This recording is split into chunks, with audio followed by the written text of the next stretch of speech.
41 বার পড়লে কি হয় জানলে আপনি অবাক হয়ে যাবেন। পবিত্র কোরআন কারীমের অন্যতম একটি আয়াত হচ্ছে এটা সূরা রহমানের ভিতরে রয়েছে। প্রায় আল্লাহ তাআলা 31 বার এই আয়াতটি নাজিল করেছেন। একটা সূরার ভিতরে 31 বার বলেছেন। আল্লাহ বুঝাতে চেয়েছেন তোমরা আল্লাহর কোন কোন নিয়ামত করবে অস্বীকার। আমাদের কোন নিয়ামতকে অস্বীকার করার কোনো সুযোগ নাই। আল্লাহ তাআলা কত নিয়ামত আমাদেরকে দান করেছেন।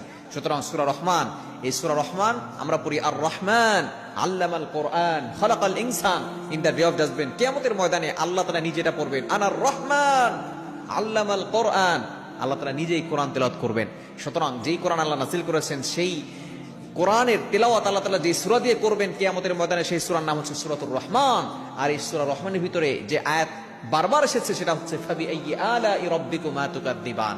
এই ফাবিআইয়ি আলাই রাব্বিকুমা তুকাযযিবান পড়লে কি হয়? এক নাম্বার, যদি আপনি ফাবিআইয়ি আলাই রাব্বিকুমা তুকাযযিবান 41 বার পরে দোয়া করেন, আল্লাহ তাআলা আপনার দোয়া কবুল করে নেবেন। অনেকেই বলেন হুজুর দোয়া কবুল হচ্ছে না। আপনি এই আয়াতটা আপনি বারবার পড়েন, আপনি বেশি করে পড়েন। যখন দোয়া কবুলের সময় হয় ওই সময়টা আপনি ফাবিআইয়ি আলাই রাব্বিকুমা তুকাযযিবান 41 বার পড়েন। আগে পরে দুরূদ শরীফ পড়ে দোয়া করবেন, আল্লাহ তাআলা আপনার দোয়াগুলো অ্যাকসেপ্ট করে নেবেন, কবুল করে নেবেন। নাম্বার 2, আপনার অভাব আল্লাহ তাআলা দূর করে দিবেন। অনেকে অভাবের ভিতরে আছেন, আপনি এই আয়াতটা পড়েন। এবং 3 নাম্বার, দুশমনের দুশমনি থেকে আল্লাহ আপনাকে হেফাজত করবেন। এবং 4 নাম্বার হচ্ছে আল্লাহ পাক রব্বুল আলামিন সকল বিপদ দূর করে দিবেন। এবং 5 নাম্বার, আল্লাহ পাক রব্বুল আলামিন আপনাকে অগণিত নিয়ামত দান করবেন, অসংখ্য অগণিত নিয়ামত দান করবেন।